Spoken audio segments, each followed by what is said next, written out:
Olá, eu decidi fazer uma apresentação do meu seminário aqui, expondo um caso clínico hipotético, né? Então vou relatar alguns aspectos do caso clínico e depois falar um pouco sobre o diagnóstico, né? Como que ele funciona e finalizar com uma possível proposta de tratamento, ou pelo menos abordando os principais pontos relacionados ao tratamento, né? Um caso clínico, então, é uma mulher de 45 anos, ela tem histórico de obesidade e sedentarismo, vem se queixando recentemente, né, ao longo do tempo, né, de fadiga intensa, fraqueza muscular, aumento da sede e da frequência urinária, além da perda de peso significativa nos últimos meses, né? Ao realizar o exame físico dessa mulher, ela apresentou uma pressão arterial elevada de 160 por 100 milímetros de mercúrio, taquicardia no limite da normalidade, digamos ali, né, de 100 batimentos por minuto, e um aumento da frequência respiratória também. Além disso, observando ao observar, percebeu também uma pele seca, né, pálida, né, uma coloração amarelada na região dos olhos também. E aí ela fez os exames, né, básicos, e na glicemia em jejum deu 250 miligramas por decilitros, né, sendo que o valor de referência é de 70 a 100. Uma hemoglobina glicada de 9%, sendo que o valor de referência sempre está abaixo de 6, de 5,7, né? E no teste de tolerância à glicose oral deu elevado, né? Fechando aí um clássico, né? Presença de diabetes mellitus, né? Do tipo 2, né? A princípio, né? Pelo quadro revelado aí, um diagnóstico de diabetes mellitus tipo 2, né?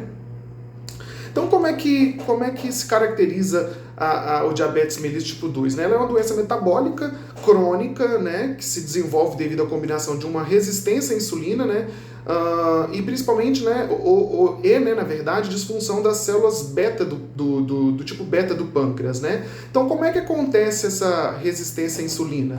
No diabetes tipo 2, as células do corpo não respondem adequadamente à insulina, que é um hormônio produzido pelo pâncreas.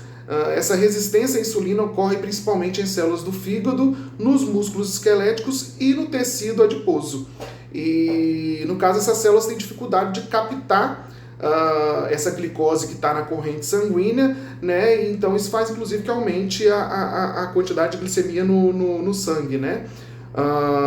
Mesmo quando a insulina está presente. Então ela é resistente à insulina por isso, porque ela não consegue penetrar principalmente nesses tipos de células, né, mesmo com a insulina estando presente ali. Né? A insulina, no caso, funciona como uma porta de entrada da glicose na célula, né?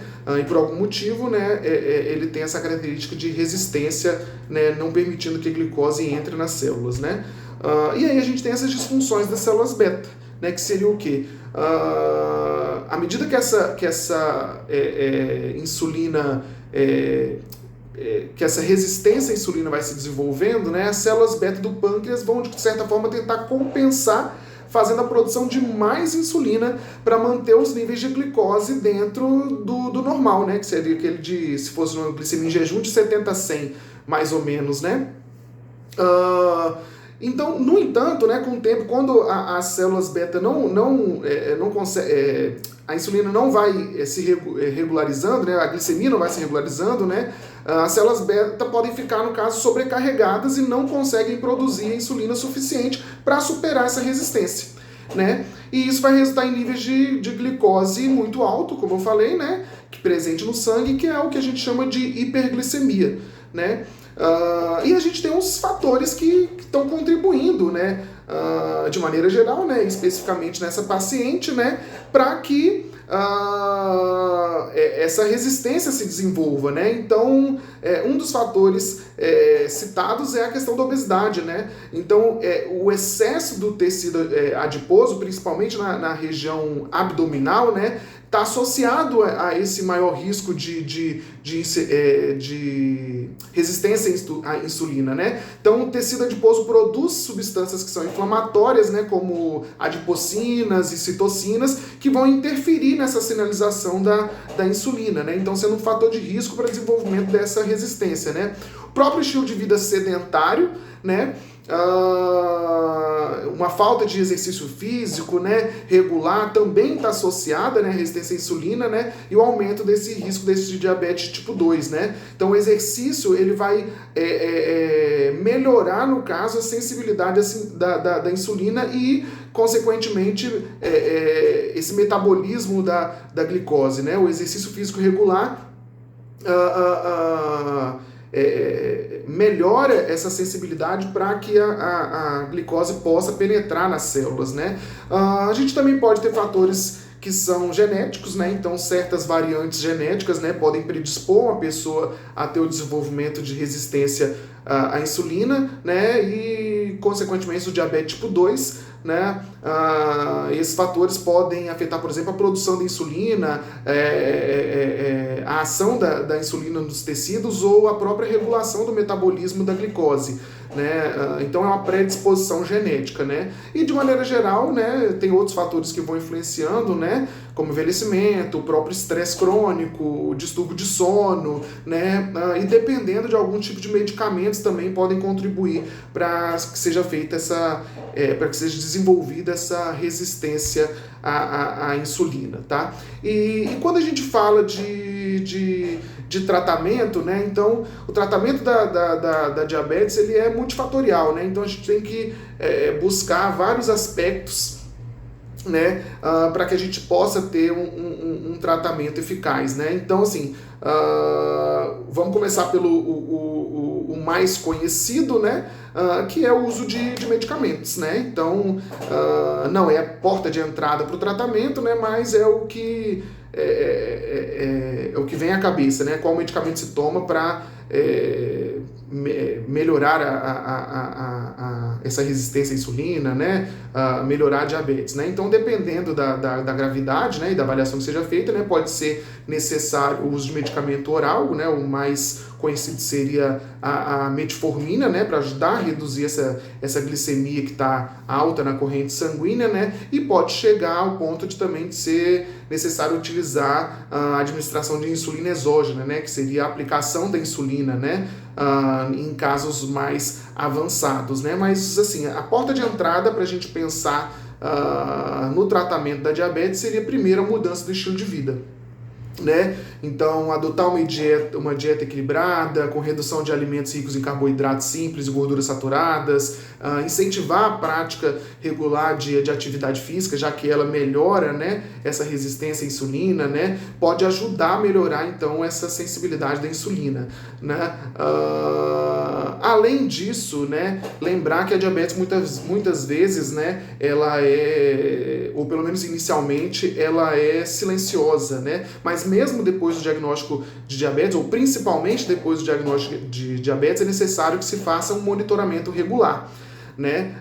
Deve-se realizar um monitoramento regular da glicemia, né, para avaliar o tratamento, né, e ajustar as doses do medicamento se for necessário também.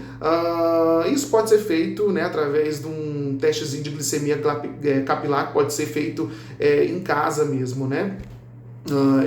É um caminho para monitorar como está essa diabetes, né? E por último, né, a gente fala também sobre educação sobre diabetes, né? Que é fundamental fornecer as informações adequadas para o paciente. Primeiro, aí eu posso falar de uma experiência pessoal, né, porque eu atendo pacientes, né, com exercício físico no programa Hiperdia, né, do SUS, né, e a educação ela é fundamental. O paciente ele não consegue às vezes identificar a gravidade do problema, né, ele estando assintomático, né, então é fundamental, né, que se fale para o paciente que muitas vezes o diabetes ele é uma doença silenciosa, né, que organicamente, né, com a palavra dentro do contexto daquele paciente, né, que organicamente ele tem uma disfunção, né, e que isso pode culminar em outros problemas, né, e a gente sabe, né, da neuropatia diabética, né, do pé diabético, né, dos problemas de visão, né, da falência renal, que são todas consequências, né, de uma diabetes que não está sendo cuidada, e que mesmo que ele não esteja sentindo nada naquele momento, isso não quer dizer que ele está ou só tomando a medicação, né? Isso não quer dizer que ele está apto a ficar sedentário, a não fazer o monitoramento da glicemia capilar, né? Esse paciente, às vezes, ele está associado, por exemplo, com a hipertensão arterial, então é necessário também que se fale sobre a hipertensão arterial, que é uma doença muitas vezes silenciosa também, né, mas que depois pode dar lesões, as chamadas lesões de órgão-alvos, né? Então, a educação no paciente com o diabetes tipo 2 ou tipo 1 mesmo, né, que não seria o caso aqui, mas qualquer um dos diabetes é importante e fundamental a educação em torno do tratamento da diabetes, né, para que o paciente faça a monitorização, né, e que ele entenda que não basta só o medicamento, por exemplo, né, e que o fato dele estar assintomático não quer dizer que ele está necessariamente bem. Bem, é isso que eu tinha para apresentar aqui do seminário. Muito obrigado.